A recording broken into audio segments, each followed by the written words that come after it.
Mais uma vez, a semana começa com péssimas notícias para o governo do capitão, né? Mas também com péssimas notícias para a triste realidade da sociedade e da economia brasileira, tá certo?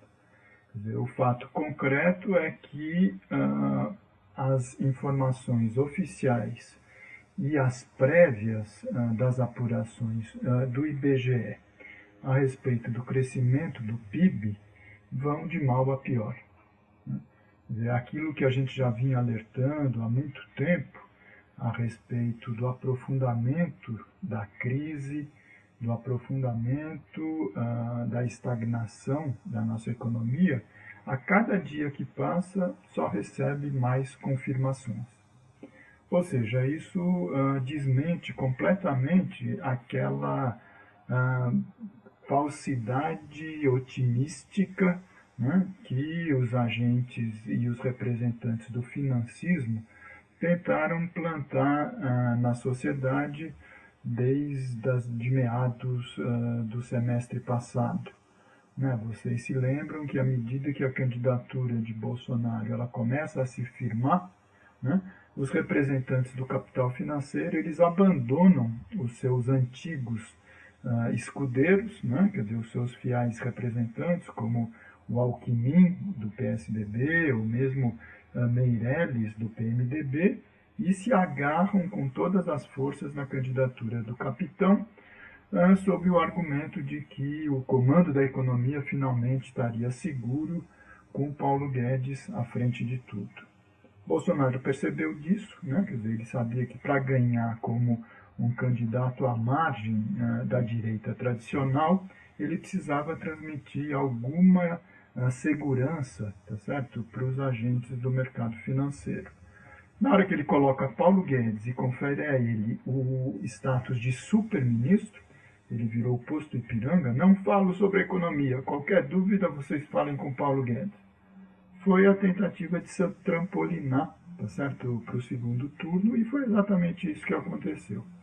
Só que todo mundo que frequentou algum curso básico, tá certo, de uma faculdade de economia, sabia que aquela fórmula não poderia dar resultado positivo, tá certo? Quer dizer, continua sendo exatamente a mesma política que já vinha desde a época lá que a Dilma Rousseff, né, emplacou o ministro Joaquim Levy na Fazenda e depois continuou, tá certo, com o Meirelles indicado pelo Temer.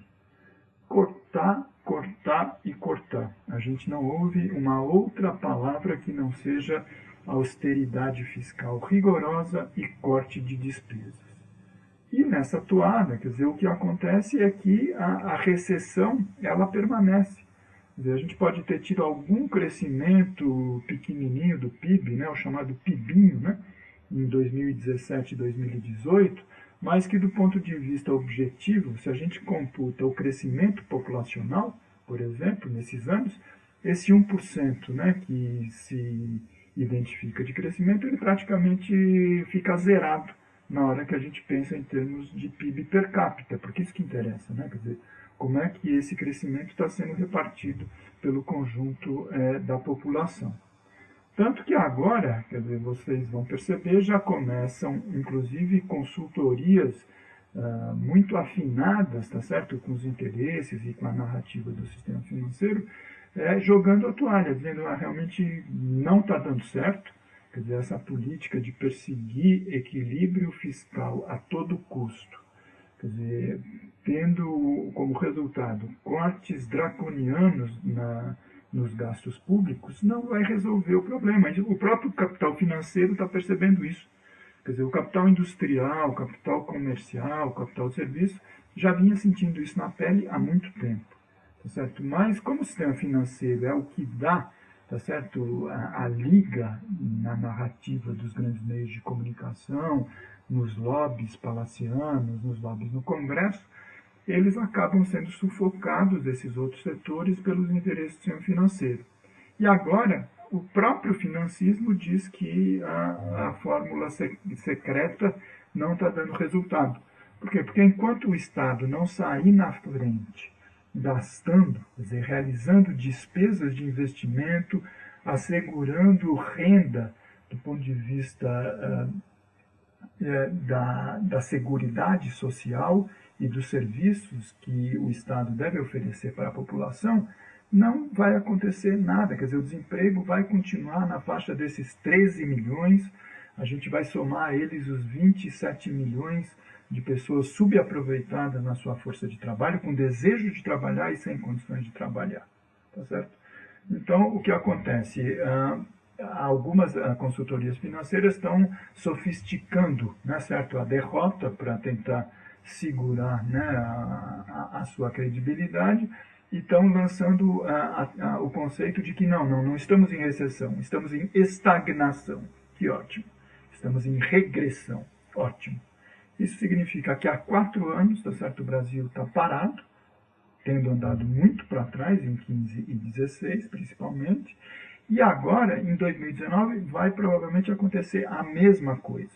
E Paulo Guedes continua repetindo a exaustão o seu mantra da reforma da Previdência, mas não tem jeito.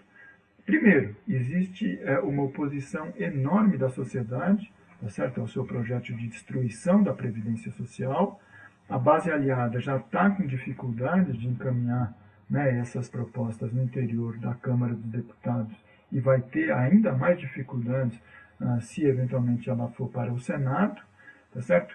E o que está se percebendo é que, primeiro, a reforma da Previdência, por mais maldosa que ela seja, ela não vai resolver o problema fiscal, como o Paulo Guedes está mentindo todos os dias, várias vezes por dia, na televisão.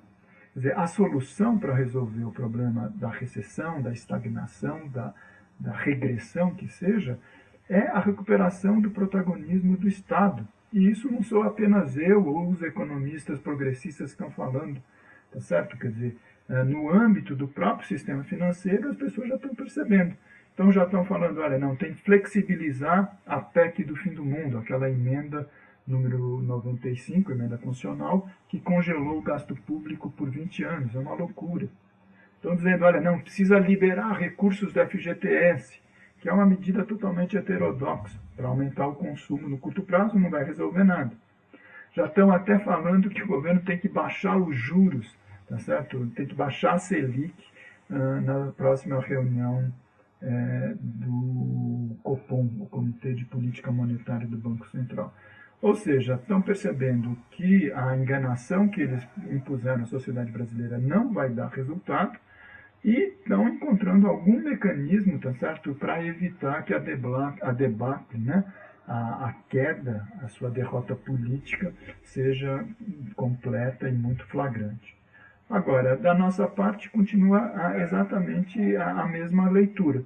Quer dizer, a gente precisa derrotar essa reforma da Previdência e a gente precisa impor ao governo uma nova agenda do ponto de vista das políticas públicas e, especialmente, da economia.